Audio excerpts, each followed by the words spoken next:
Ladies and gentlemen, good evening. Welcome to the Think Big podcast, episode 82. Oh my God, 82 episode of consistency. And today you have myself, Alejandro Alvarez, and the most handsome man, which oddly enough, he has his camera off, Sam Singh. Mr. Sam Singh, how are you today, sir? I'm working on the camera, damn it. It's not working. But I'm glad to be here. I'm going to be on it in a second, guys. I'm like literally in the settings trying to play with this and figure it out.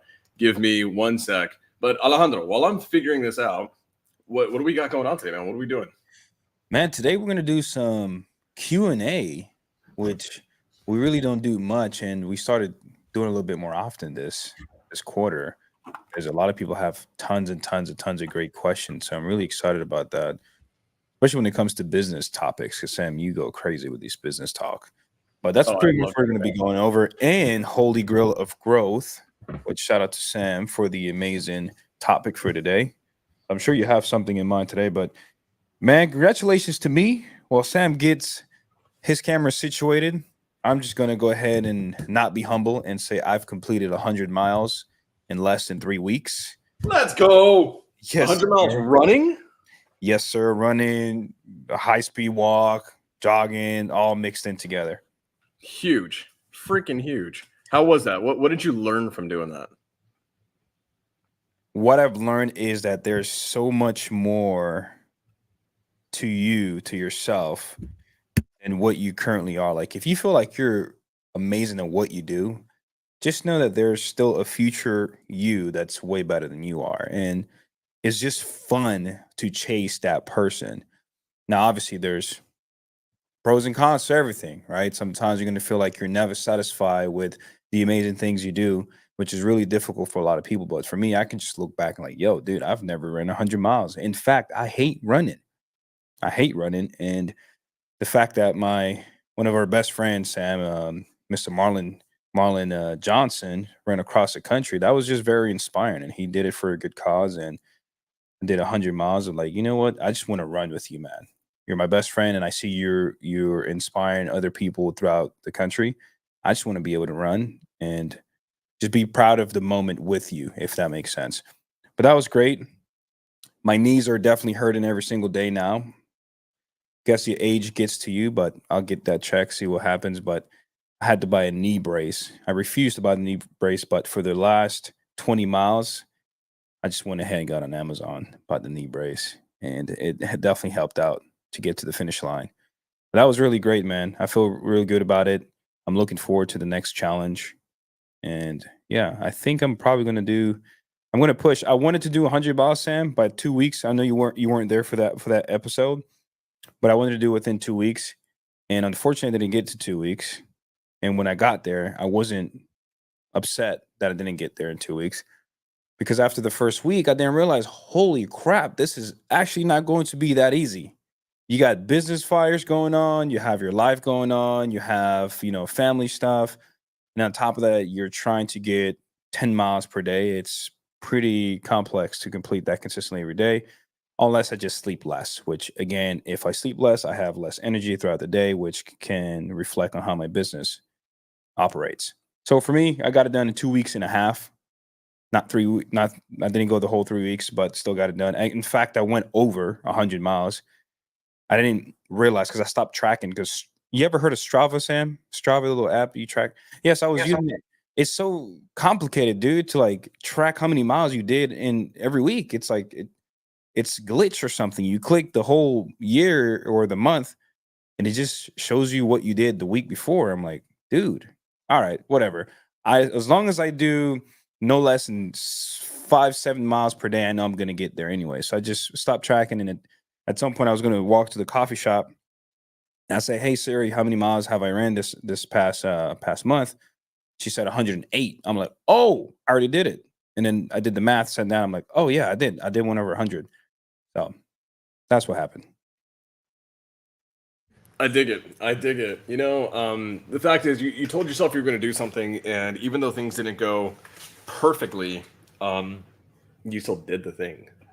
And that's literally all that matters. And it's one of so everyone here knows that like I'm a huge tennis guy. Like tennis is one of my greatest passions. Really? Tennis?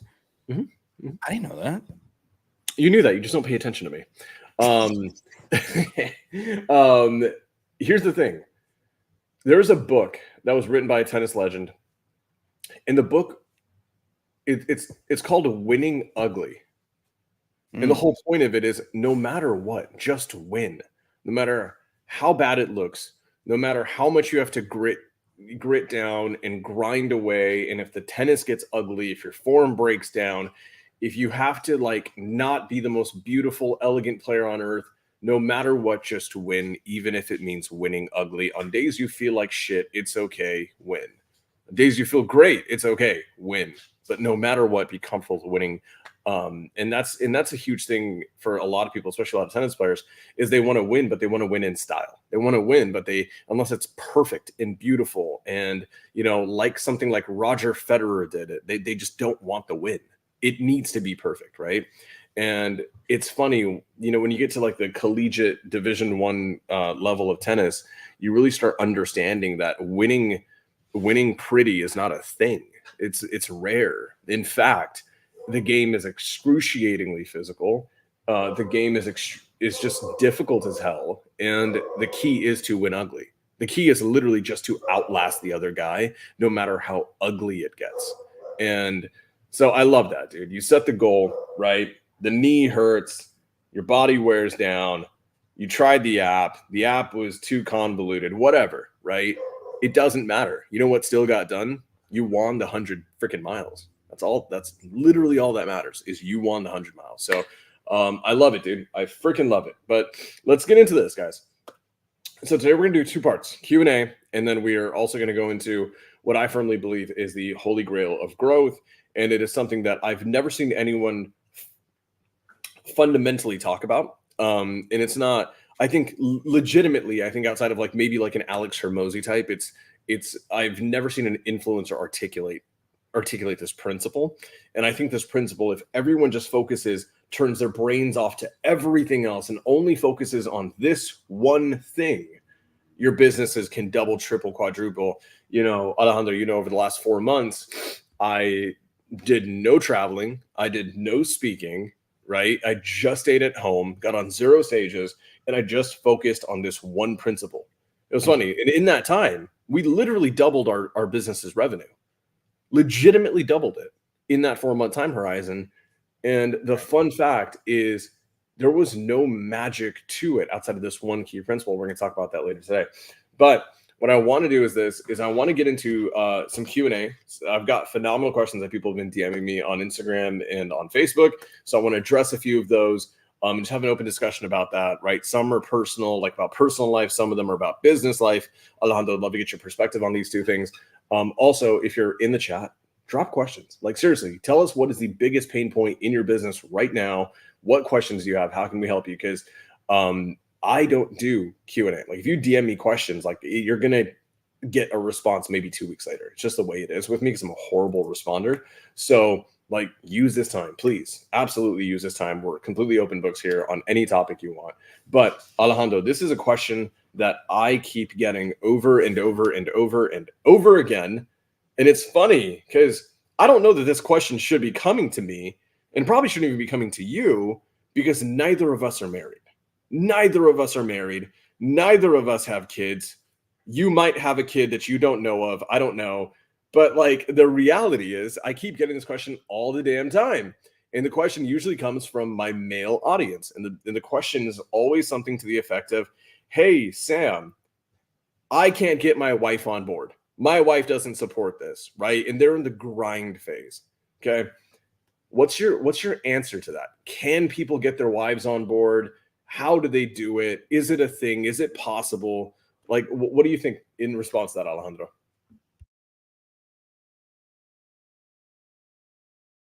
Muted. Damn, dude, I did the dope laugh and it didn't even. Oh man. Okay. I think this is gonna depend on everyone, man. We live in a world, dude, where there's so many different perspectives. People have different life experience, but I'm gonna say just based off now, just where I'm at. your wife shouldn't be on board. You should be on board with you. That's it. If you're and honestly, if your wife answers that way, I don't know this, I don't know the context of it, but let's just say, hey, you shouldn't do it. Then she probably saw some type of tracks that just shows that you're not disciplined enough. She doesn't believe that you're gonna achieve what you say you're going to pursue because of the actions in the past. Because women are very interesting. They're very interested in how they absorb their men. They don't say anything. They'll just keep it in their back pockets because once that one argument comes out, sure enough, all those can of worms are going to open up. Hey, but remember when you said you're going to take me to the movies and you didn't, and instead you went out with your guys? Yeah, and that was like 3 years ago. So if the fact that you're trying to get your wife on board, it shouldn't be that way, guys. Honestly, I do believe in being unified as a team together, but at some point you are yourself. You're only human, right? You have to pursue whatever you believe in, and if it doesn't affect your wife in a negative way, then do it. Or you can just sit down and tell them, hey, you're not on board, but this is my plan. This is what I'm going to do. I am in a relationship. I am not married. Perhaps I will be married soon. Who knows? But the way I approach my relationship is like, hey, I am I am proud of what I do. My goal is to help those in needs because I was in that boat before and there was no helping hand. And I do see myself as an angel from God to come here and help other people in need, which means I'm going to work a lot. And a lot of people will disagree with this because they live your life. I understand that. And I do live my life to a certain extent. But I also believe in there's tomorrow's never promised. So I will do whatever it takes for me to do the best and get closer to achieving my goals that day. And if that takes 10 hours, 15 hours, whatever it takes, so be it. And I've told my partner now that, hey, if anyone ever gets in my way, tell me to slow down or you're bringing negative energy into my world, you will immediately get removed from my life. And I meant that. It was very serious. And she honored that. She understood, she respected that. And ever since then, it's never been a problem for me to pursue my dreams, my goals. And if I have to stay here a little bit longer, doesn't matter. I don't get any complaint. Hey, you're staying at the office for, I don't get any of that because that would be negative energy, which I don't need. So that's my take on it. If your wife is just not on board, then so be it. Don't be on board. Just watch her do you and bring the fruits to the basket and see what happens next. Could be a horrible relationship advice, but don't that's just me as a business person just thinking out loud. My camera just went out again. I have no idea why. So, okay, let's keep But doing this. I'm gonna figure this out. I'm gonna people will figure this focus out on on the me back later. end. I'm gonna figure this out on the back end. But I like this question, and I like this line of questioning, right? So, guys, I think it's reasonable for wives to look at their husbands and say, "Hey, we are both working full time, or maybe you're working full time. I'm taking care of the kids, whatever it is." Right? The reality is, we're not financially free. We don't have an abundance of capital coming in, and usually, whenever the visionary between the two, whether it's the wife or the husband, either or, usually, most times it's going to be the guy. One of them will say, "Hey, I want to get into entrepreneurship. I want to do this damn thing," and the reality ends up being that, it's going to take a financial strain on the household, right? If you're working full time and maybe you need to chop off your hours a little bit to then go and play entrepreneur for, in your off time, you're hurting the household's income. So, Alejandro, do you think that from, like, the other person's perspective, let's just say the wife's perspective, who's a Yeah. little bit hesitant, do you think that it's a warranted perspective? Do you think that it's fair for them to have that hesitancy? Oh yeah, absolutely. Of course. 1000%. I think I Mm, think I think mhm. it's fair for them to be concerned or hesitant because a lot of the time, Sam, I mean, dude, how many people in your family, Sam, do you believe will understand the way you think when it comes to business? Very Oh, many. Oh, rare, bro. Absolutely rare. Very, very minimal. So for them to feel hesitant or be concerned, it's natural. Remember, the human's default emotion is always going to be fear. We're always going to look for the negatives in some things, but without fear, you can't grow without attacking those fears. So, Okay, so and guys, I promise I'm trying to fix this on the back end. So okay, now let me put it to you this way. At some point, I think that if someone wants to get into entrepreneurship, and as Ed Milet calls it, being the one that changes, the family's trajectory for as long as possible, I think what needs to happen is someone needs to take the risk, right? Now, we always say, I think you and I agree on this, that I'm a firm believer, and I'll kind of give my little 2 cents on this. I'm a firm believer that if your wife doesn't trust you, right, or if your wife isn't on board, it's because you've given her no evidence to trust you based on. It's not that she doesn't love you. It's not that she doesn't think that you can't do it in a perfect world.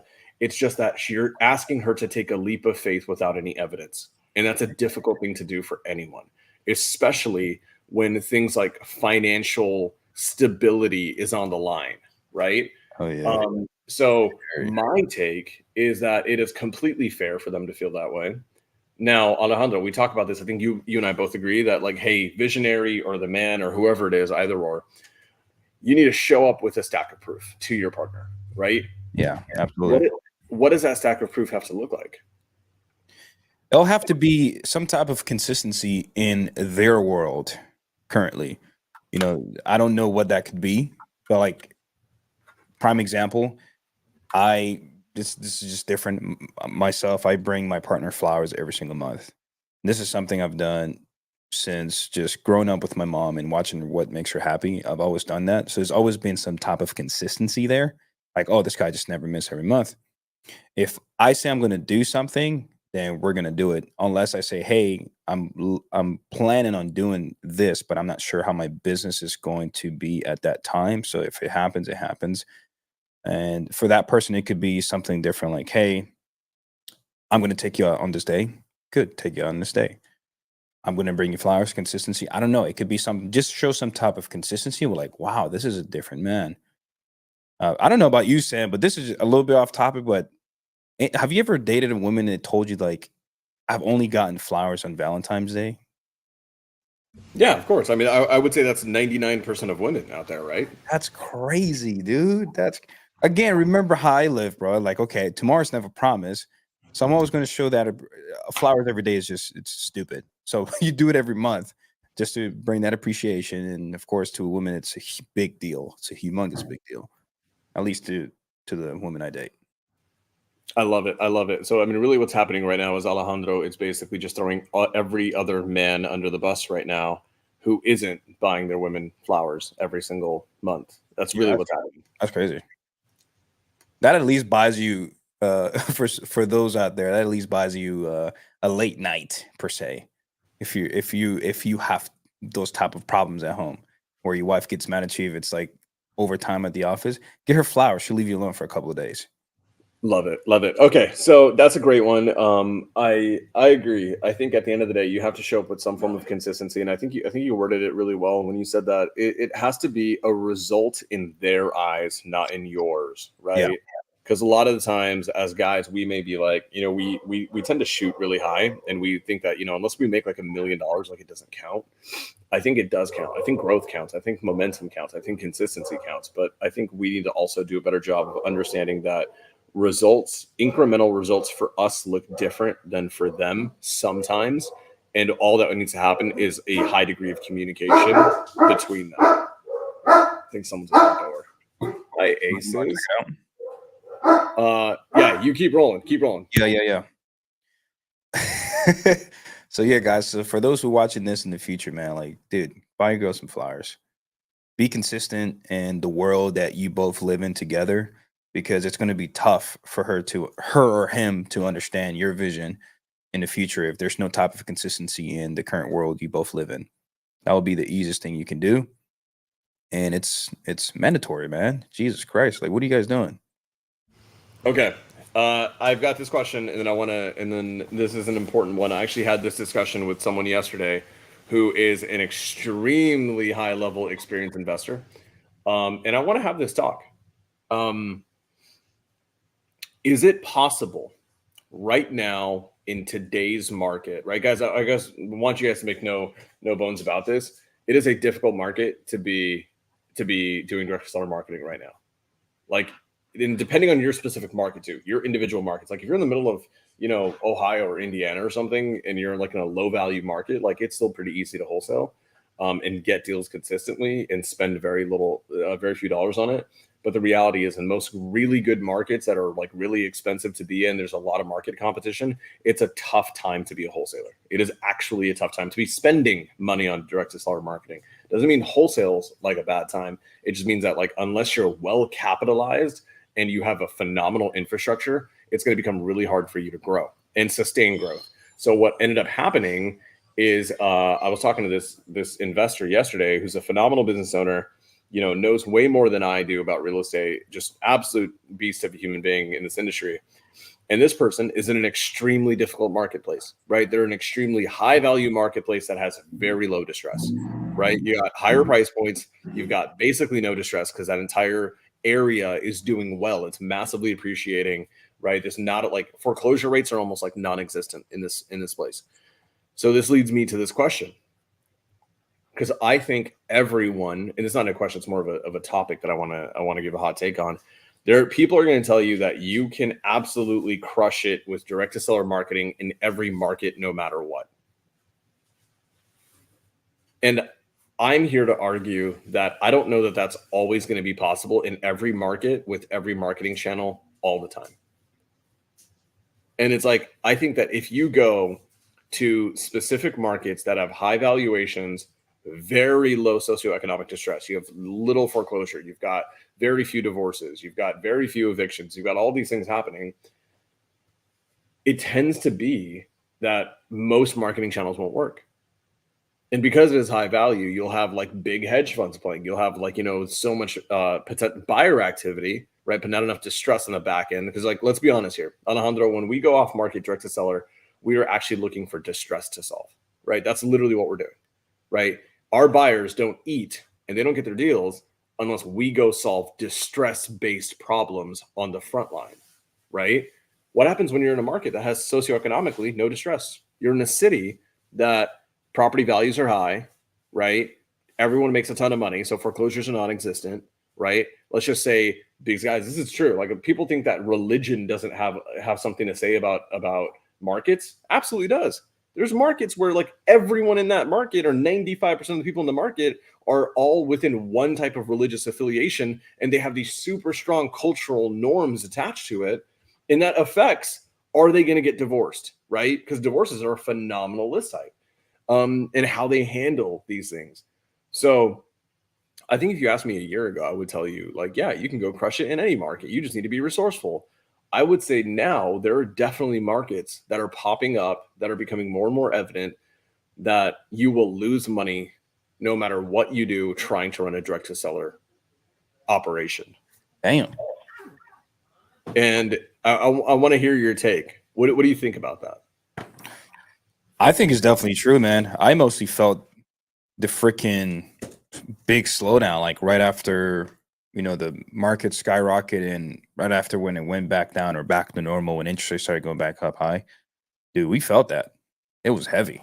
Like the whole, like how slow the process is, sellers not answering, answer ratios just going low, like things are just going low really hard. So I would definitely say I can see that, because we back then, Sam, you remember, it was just nationwide. But now we're sticking to the top markets that are bringing us the more amount of revenue, and we're just sticking to those markets, and that's been a life changer. We have more consistency in revenue because of that. And I want people to understand, like, why, like, contextualize, right? To contextualize what's actually happening is really interesting, because as we know, like, text messaging is becoming, like, text messaging was probably pound for pound the most cost-effective way to generate leads, right? Overall, like, probably even better than cold calling, because cold calling, you have personnel and dialers and systems. Texting overall, I think, was the most cost effective way to generate leads. And that being cracked down on as much as it is, a lot of people, due to fear, are leaving cold calling and texting. They're leaving outbound marketing completely. And where are they all inherently going to? The only thing that's left, which is what? Digital inbound, right? Or inbound in general. They're going to direct mail, and then they're going to digital inbound, which is Google, Facebook ads, TikTok ads, YouTube ads, Bing ads, and then they're using PPL agencies, right? So guys, I want people to understand this like fundamental basis when you start looking at marketing channels and variants in marketing channels. And that's that when outbound gets wiped, right? Not that it is wiped. I don't think it is. I think cold calling is going to be strong for a very long time. But the issue comes up when we have people mass exiting outbound, all going to digital. Like, Alejandro, do you think everyone can do digital inbound all at the same time and keep costs low? No. Why is that?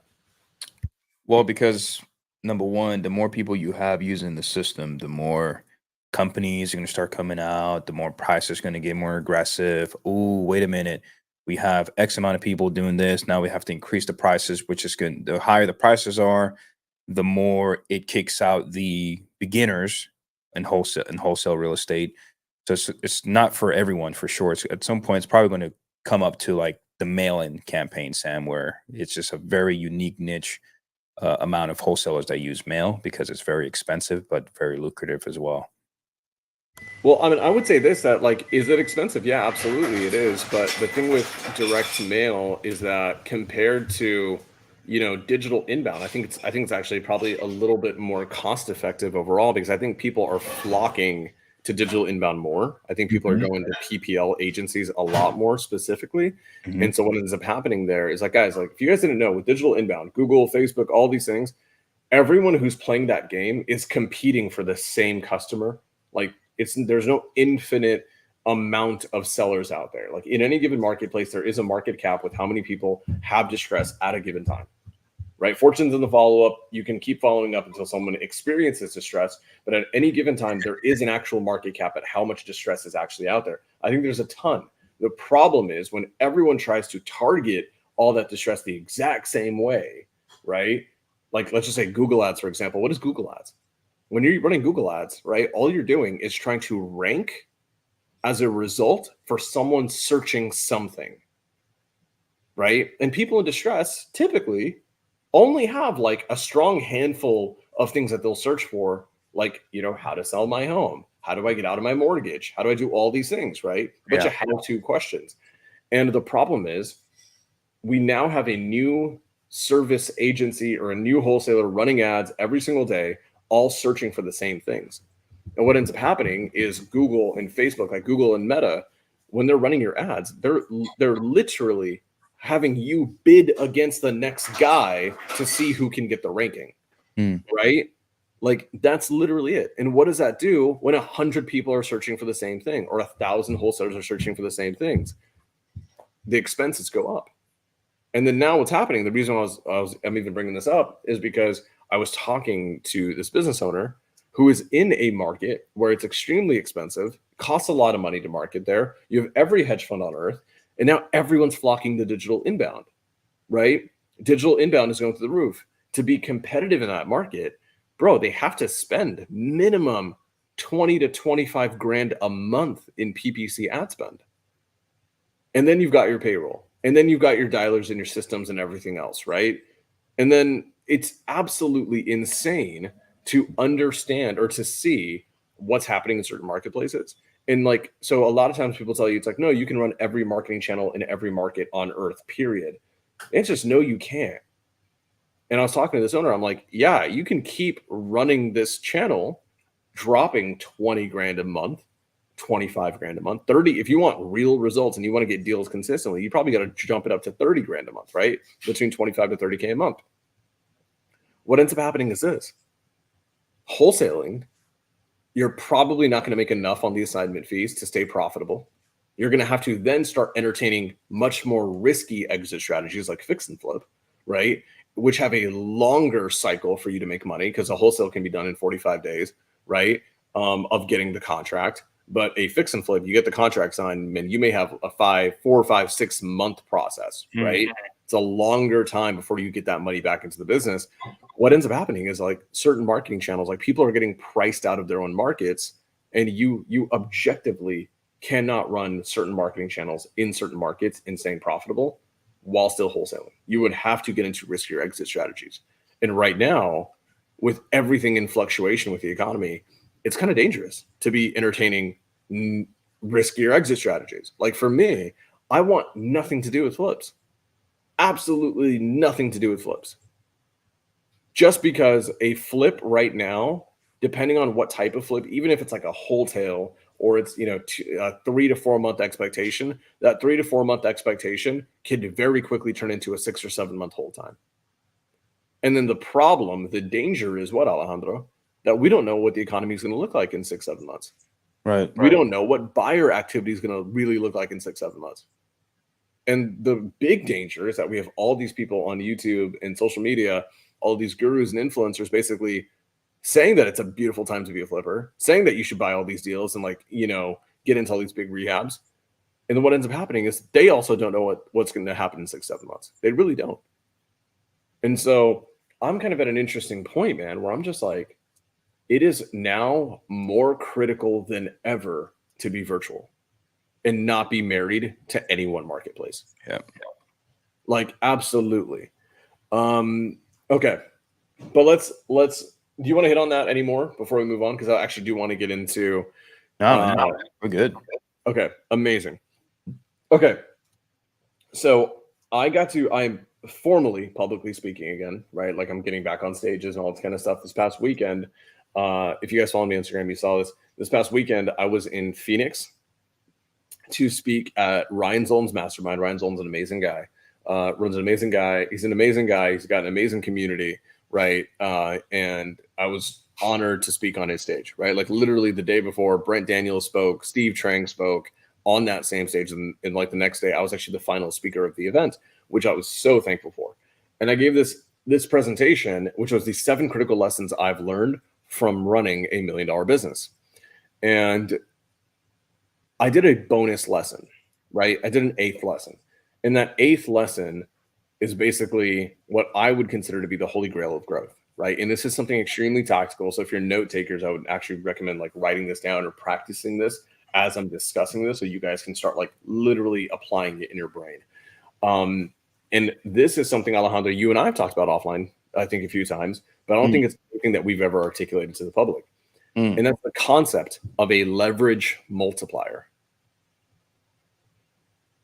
Okay. And I think this is the one topic tactically, it's a principle. It's really not even a tactic. It's a principle that you actually use to dictate your time, your business, your attention, your work ethic, everything that you do. This actually is like a guiding light for you. And what a leverage multiplier, it's this, guys. As a business owner, you only have so much time and attention. You only do. And I promise you, you will not be doing consistently $1 million plus a year in revenue and let alone profit, right? If you have low leverage. Not in this industry. You maybe do that in some other industries where it's a little bit easier to make money. But real estate, it's an industry where I would say, I think we sometimes in real estate make it seem a little too easy to make money than it actually is. Like real estate's a hard industry to actually consistently make money in. And it's a game of leverage. And what I mean by this is everything you do, every task, every process, every activity in your business, all of these things have a ratio or a value of leverage to them. We just don't understand that. And we don't talk about it. And we don't address it. And we don't track it, right? What we do is we track in our industry how many calls were made, how many dials were made, how many offers were made, right? And that's good. We want to track these things. What we don't do, Alejandro, and I don't think, let me know if you've ever seen anyone do this. I've never seen anyone do this, where they don't track the amount of offers made. They track what goes into making an offer in terms of your resources and what comes out of it and what is that ratio.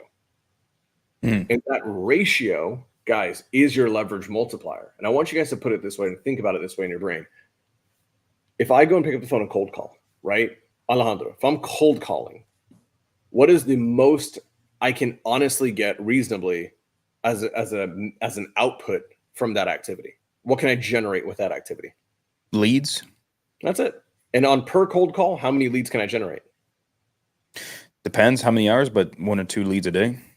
Okay, but let's just say this in one call, just one dial. In Uh-huh. the best case scenario, how many leads can I generate doing that? 1. One. It's a Yeah. 1-to-1, right? Guys, when you're following up with sellers, right? When you're following up with sellers and you're dialing, right now you're a lead manager. Take off your cold call hat, put on your lead manager hat. When you're doing that and you're following up with your special, all right, your seller, you're a follow-up specialist, you're communing with your seller who you haven't talked to in 2 months, whatever. The most you can get out of that lead management call, that follow-up call, in a perfect world, is getting them set up for a closing call. So 1-to-1. I know that this one dial can, in a best case scenario, equal this one opportunity. Now let's go one step further. Let's take off the lead management hat, put on the closer hat. Now you're in the process of making formal offers, right? Alejandro, when you're a closer and you're talking to one seller reasonably, what is the best thing that can happen? What can you get for that one call? A contract. A contract. So it's 1-to-1, right? You see how all of these things, even though we glorify being a closer in our industry, and it's good to be a closer because you can generate a lot of money, but all of these things in terms of leverage are 1-to-1, right? Now, I want you guys to put it another way, and this is how you upgrade your leverage multiplier. Stop doing 1-to-1 shit. You need to audit every activity in your business, understand what inputs are required to get what output. You'll find that 90% of the things in your business are 1-to-1. But what you're going to find out very quickly is one of those things is a 1-to-3. One of those things is a 1-to-5. Alejandro, when you find that, when someone does an audit, right? Let's just say Karen or the CEO, whose name I still don't know yet, they go back into their business and then they look at their business. They do this audit. They see a bunch of activities that are 1-to-1. They see one that's a 1-to-3 and one that's a 1-to-5. What should they do next? Understand what needs to be done to multiply those results. Which results specifically? Which ones do we want to amplify? The one that's bringing in the money. That's Whatever activity is bringing in the money. The one that's bringing in the money, but also the one that has the highest leverage. Yeah. Right? Yeah. The one that the activity where you put in 1 and you get 5 out is your highest leverage, right? So let me put that into perspective, guys. I was speaking at this event and there is a new system. I thought it was a new software system every 5 minutes, but this system, I liked what they were doing. They were automating offers, okay, like formal contracts, right? Like we know when you do direct to agent or you do on market, people do LOIs, which is a letter of intent. Alejandro, a letter of intent is not a formal offer. It is just a letter of intent. A formal offer, right, on paper is literally a contract being filled out, right, and being submitted to an on market opportunity. This company basically just built an automated system, right? Like I get how the system works in the back end. It's not that complicated. But what they've done is they basically take MLS data for on-market opportunities, right? With that county specific purchase contract, or you can upload your own, whatever template you want, and it can automate offers being sent out on paper. And you can just blast out contracts, right? Do I necessarily recommend that? I don't know. I think there's a lot of potential problems that can come out doing that. But what I like about what they did or what they're doing is they're helping business owners understand how to increase their leverage. Because at one given time, if you're doing direct to agent or on market, you can only fill out one contract at a time, right? Go into the listing page, right? You have the listing page open on Zillow, on Facebook, on the MLS, whatever. And then you have your contract open on another tab and you're flipping between the two to fill in all the information, get the seller's information, do all the things, make sure it's right. And most of us are not super fast at being able to fill out a contract, right? So what an activity that might take someone 10 to 20 minutes to do, they can automate at this, in a few clicks of the button, right? And send out the offers. and they can do it in mass. They could send out like literally like 20, 30, 40 offers in like a minute, right? Now, all of a sudden, that same 20 minutes of time doesn't get you 1 or 2 offers sent. It gets you 40. Right now, your leverage ratio, your leverage multiplier isn't 1 to 2, it's 1 to 20, right? And what I think is that business owners aren't tactical enough to understand that or like really focus on that. So, Alejandro, give me an instance in your business where you've upgraded your leverage multiplier, because I know you have. I would say for me, it's going to be the lead managers. I've multiplied ways on how to have more opportunities sent to my closer. Because at some point, our closers, and I think maybe they are, we are at 1 to 6. No, 6 to 1. Sorry, we're at 6 to 1, which means it takes about 6 offers to get a contract, which is insane numbers. So for us, it was like, okay, cool. So for us to get 4 contract a week each closers, which I only have 2, I have a very lean system. Then we need to understand what needs to be, how can we get more of those opportunities in front of those closers? So I put more time in the lead managers, and that has increased a lot as far as for productivity for our closers. I love it. I love it. So, guys, I want you guys to focus on this, right? And it's that you will never upgrade, or you will, but not by much. A lot of times people want to grow their business, and this is why I'm such a huge advocate of top-down hiring, right? Guys, we always talk about this. I talk about this. Alejandro's a fan of this. 99% of people like literally have been taught to do bottom-up hiring. The reason why I'm such an advocate of top-down hiring is because with bottom-up hiring, you have to be a cold caller where your leverage is 1 to 1. Do that for 3 months, right? Now you're a lead manager where your leverage is what? 1 to 1. Now you're a closer after 3 more months. Your leverage is what? 1 to 1, right? All of these things, you're still doing 1 to 1 shit. Versus if you have a top-down approach and you hire a CEO, a COO, a sales director, or a dispo director or something, some form of executive or higher level director, right? That person now can then go backfill all the positions for you, right? They're hiring the cold callers, they're hiring the lead managers, they're hiring the closers, they're hiring the dispo managers, they're hiring the TCs, all of it, right? And now you have one person. You spend your time and your energy training one person, your sales director, your COO, whatever you want to call them, your ops guy, whoever it is.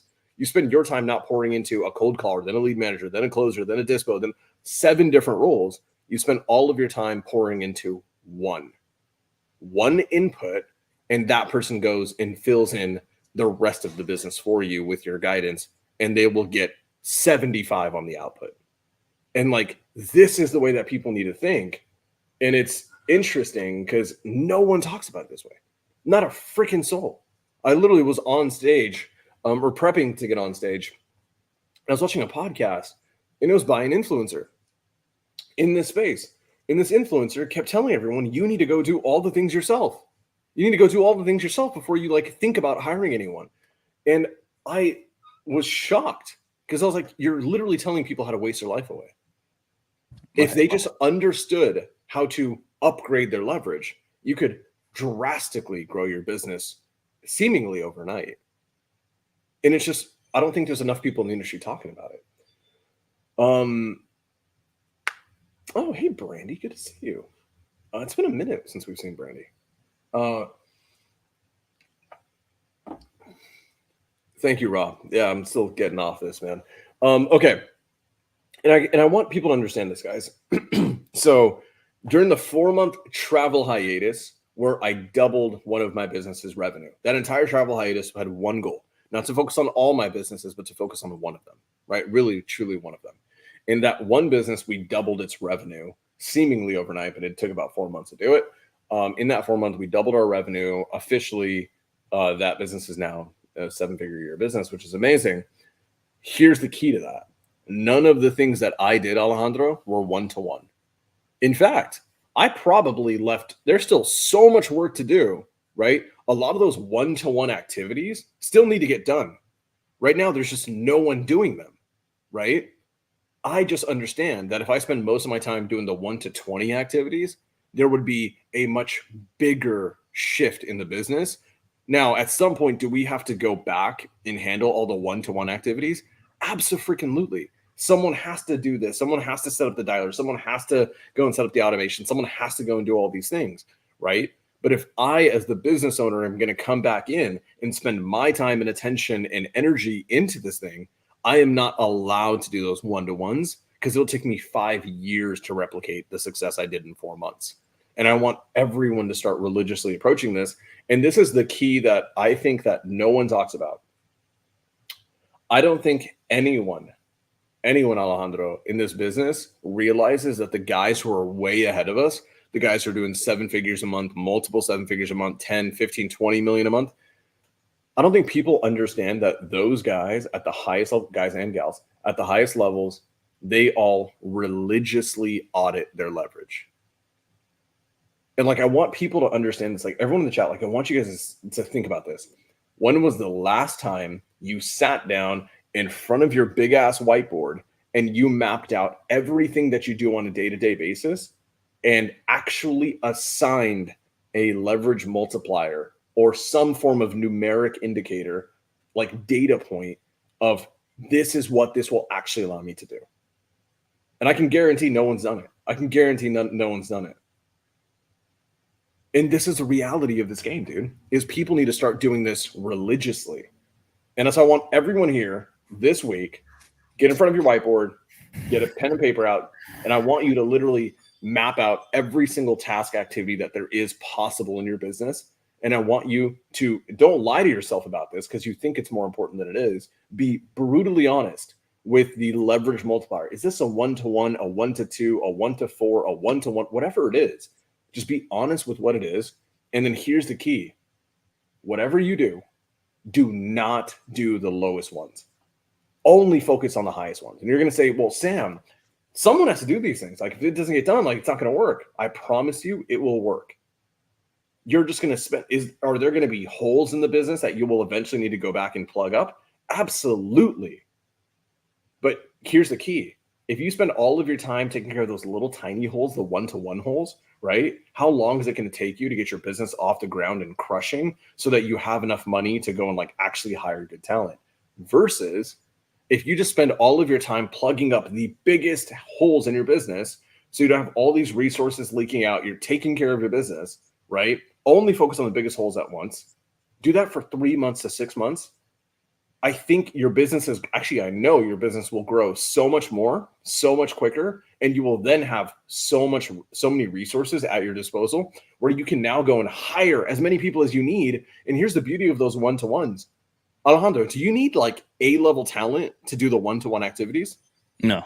No, you need like D-level talent is usually more than enough. And if you like have the time span and the attention to be able to handle it, honest to God, a lot of those 1-to-1 things, bro, a lot of people know that I'm working on this. I'm working on creating like legitimately the greatest disposition SOP like the world has ever seen. Like I have a very clear intention with doing this. You know what I'm finding out, bro? A lot of the 1-to-1 activities, they don't need to be handled by a human being. They can be handled by AI and systems automations.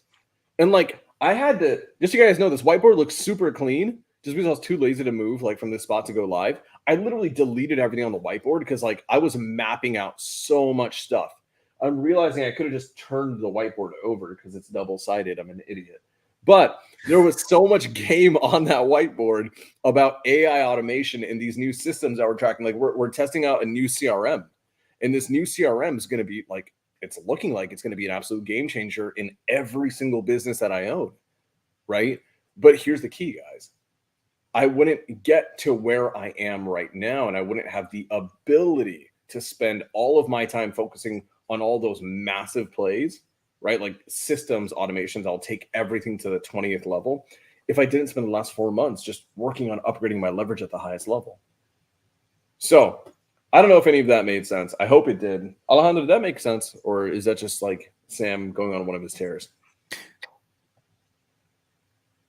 I would say for me, 50% of it sounds good coming from you just because you're Sam and you're handsome.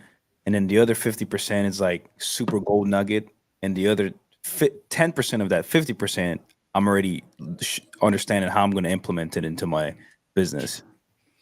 So yeah, I answer, love that. Thank you. So here's the key, guys. This week, list it all out.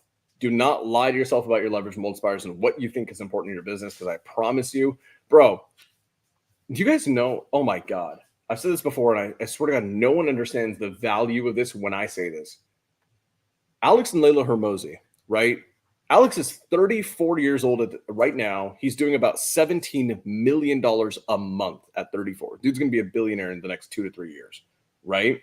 Hell yeah. Here's the key. You know, they invest in other people's businesses, right? They buy other people's businesses, or they invest into them. They partner with the founders, right? The operators, and they help them scale. Guys, what is the first thing that happens at acquisition.com in their portfolio business when a new business comes in? Alejandro, do you know what the first thing Alex and Layla do when they accept a new business in? Like the first task. I got the tip of my tongue. I just can't remember. It's this, guys. They sit down with the founders or the operators, the CEO, the owner, whoever it is, right? The first thing they do is they do a time audit on that person. That's right. Yep. It's like one of the first things they do. It may not be the first, but it's like one of the first major things they do is they do a time audit of the operator, the CEO, the COO, the owner, the founder, whoever. They do an audit and literally will list out, here's all the things that you, aka the most important person in the damn business, spend all of your time doing. Here's a list of everything that you're doing. And what we're going to do is we're going to decide, right? And we're going to discern and assign a multiplier to all these things to find out which things you're doing that you should absolutely not be doing, and then fucking fire you from them. Like, that's it. That is literally it. We fire you from all the stuff that's low leverage. And Alejandro, let's just say, you know, the founder gets fired from 80% of things that he was doing in his day-to-day schedule, he gets fired from. Do you think, like what happens? Does he just sit on the 20% of things only and that's it? No, he's going to find more productive things that's going to get him to higher revenue and focus on the 20% mostly. That's it. They're going to isolate the things that are 1 to 20, 1 to 100 on a leverage multiplier. And then if he can do all those things and still have time open in his schedule or her schedule, what are they going to do? They're going to go find more 1 to 20 activities, more 1 to 100 activities, until you get to a point where those 1 to hundreds, guys, those activities are literally 5 times more valuable than a 1 to 20. What's crazy as well is, Sam, like for the company owner, when he's doing the highest productive things, it makes the 1-to-1 things a lot more annoying to do, which can also stress your company and stress that owner out. And eventually the owner will be the bottleneck of the company if they don't delegate that 1-to-1 stuff immediately as soon as possible.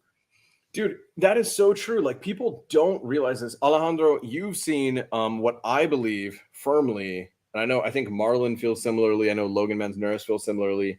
I believe that there is one video of Alex Hormozi that is the greatest video on the internet. It's the one that about attention. I've sent it to you. You've watched it. And he talks about this. Where literally the most valuable resource that you have as a business owner and entrepreneur is your attention.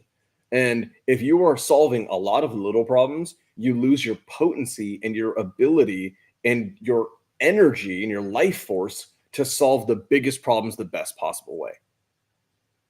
And so it's like, no matter what you do, guys, like this week, I want everyone here this week to go back into your business, whatever model you're running, whether you're a closer, whether you're doing wholesale, whether you're doing lending, whether you're doing Gator, whatever the hell it is, right? Even if it's a coaching program, it doesn't matter.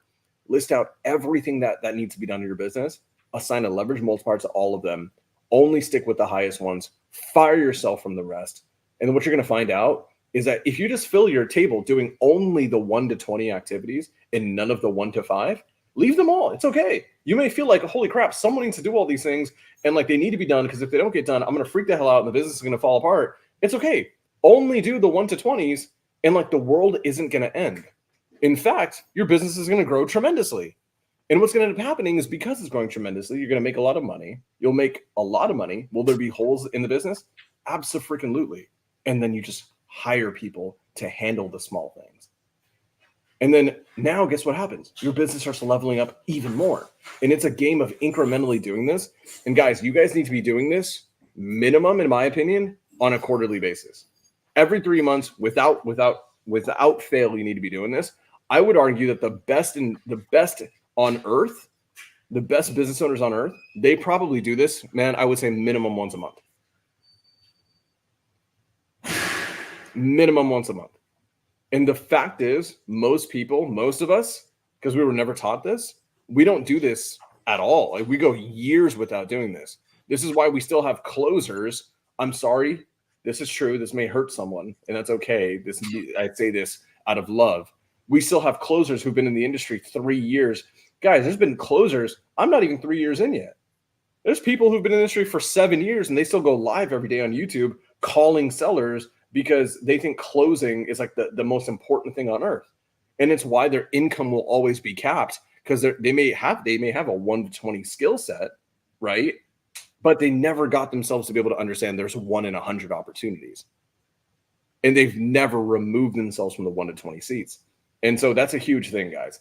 I hope that lands. I hope you guys, as time goes on and I talk about it more, I try to find ways to articulate it better, because it is kind of a pie in the sky, tactical, kind of thing to talk about. I hope it lands, and I hope it resonates, and I hope it's something that you guys can take into your businesses. And just remember this: make an agreement with yourself to never lower your leverage.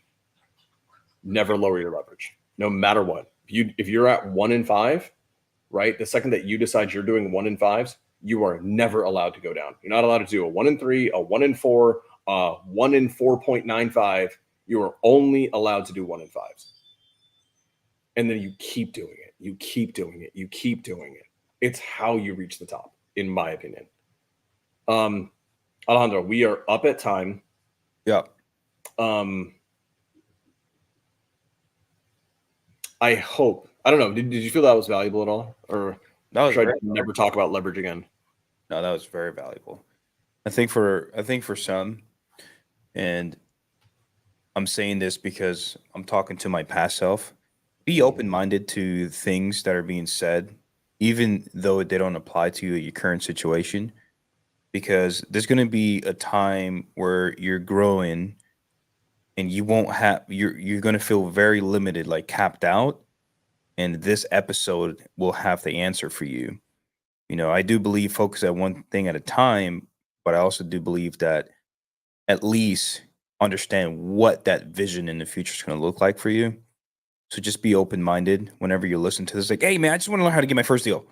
Like, I understand that, but also understand how you're going to approach after you get your first deal. Like, what's your next step? Because that's a lot of time, that's what people fail. They get their first check and they disappear. They go back to Smoothie King or something. What up, Jay? We don't have Smoothie King in California. Get out of here. Are you serious? Yeah, I don't think so. You know what's crazy? My one of my friends in California, he told me this. There's a secret menu to In-N-Out. In fact, I don't even think I should say it here, but I'm sure you know it. You know about it. I'm surprised that you didn't know about it. I thought everyone on Earth know about that. Yeah, I'm like, what? There's a secret menu, dude. In-N-Out has like 95 items on their menu. You just don't know it. Like, you think there's 10, there's 95 freaking items on their menu. But Jade, good to see you, dude. I'm actually going to be in Houston, Texas this weekend with Jade. Jade and I are going to spend like 3 or 4 days together. We're going to actually learn how to take lending to the highest level. And so, guys, like, I want you to understand this. Like, us going to Houston to learn how to crush lending at an even higher level. Why? Because lending is higher leverage than doing like 99% of other things in this industry, right? Yeah. This is continually upgrading leverage. I want you guys to understand this. I'm like, Jade and I are going to crush a lot of this together. This is on top of that, more leverage. Why? Because now it's not just me. I have a friend who's going to be doing it with me. I have a partner. I've got someone who's going to help me crush it, right? So no matter what, the input is no longer Sam doing it. It's Sam and Jade. Or if Jade's not available, it's Sam. If Sam's not available, it's Jade, right? The reality is we're always upping leverage in real time. Like, we only practice what we preach here. But Alejandro, I think we're good for today. Joel, I appreciate you. I'm seeing all of your questions. if you come back next week, we'll talk about whatever we're going to talk about, but I will spend minimum 15 to 30 minutes talking to you. We'll bring you up and I'll solve all of your problems with dispositions and or just getting into deal flow, because there's a lot to unpack. I know exactly what you're doing. There's a lot to unpack, and I will give you a blueprint. Come back next week, because we're over time now, and we'll handle Should we it make there. that next week's topic? Yeah, dude, I literally have another thing. Let me know in the chat, guys, if you think this is valuable. There is someone who sent me a business blueprint, or like an org chart. And I told them, they said, "Hey, Sam, can I look over?" It's one of those episodes where you and we went over like our business blueprint. I think it was like the $1 million blueprint, which was episode 74, one of the best episodes we've ever done. Best episodes we've ever done. And they said, "Hey, Sam, here's my org chart. Here's my business blueprint. Can you go over it and give me feedback?" The answer was no. The answer was no. I don't have time to go over your business model. I do not. Right. And I said, what about, I'll do it if you come on YouTube with us live, and then Alejandro, myself, and Marlon, we can go over your blueprint live for everyone to see while you're here with us. And then he said yes. So over the next 2 weeks, I just got to schedule it with him. We are going to go live and break down someone else's business. And we're going to go into their business, right? Breaking down a business that's in motion right now. Like, probably, knowing me, I'm probably going to tell him to either fire himself or fire some people, right? Marlon says, it's a Samsung like consultation when someone is fired. That's like, it's funny. So I think we'll do that. And then Joel, we'll get you taken care of as well. Alejandro, we are over time. They need to pay some dues, bro. Let's do it. Let's do it, ladies and gentlemen. Thank you again for hanging out with us in the Think Big Podcast, episode 82. Again, if you gained value, we're not promoting, we're not giving you any ads or anything. We're not asking for your credit card or social security. However, if you did get any value from this episode, all we ask for in return is to share it with your friends. And something that a lot of viewers been doing, like Mac, very consistent. He takes his biggest takeaway and he screenshots and posts it on his Instagram story, tags us, put his most takeaways, and we truly do appreciate that, because it tells us, hey, you guys are doing a great job, and this is what I value most from what you said that day. So that helps us create more episodes and more episodes. I mean, it's 82 episodes consistent, and we would love to continue going over and over and over and over and over and over and over. So that's all we asked for. Other than that, I see you guys next Tuesday, 5 p.m. Arizona time. That's 8 p.m. Eastern, 7 p.m. Central time. What is that? What time is that? California time?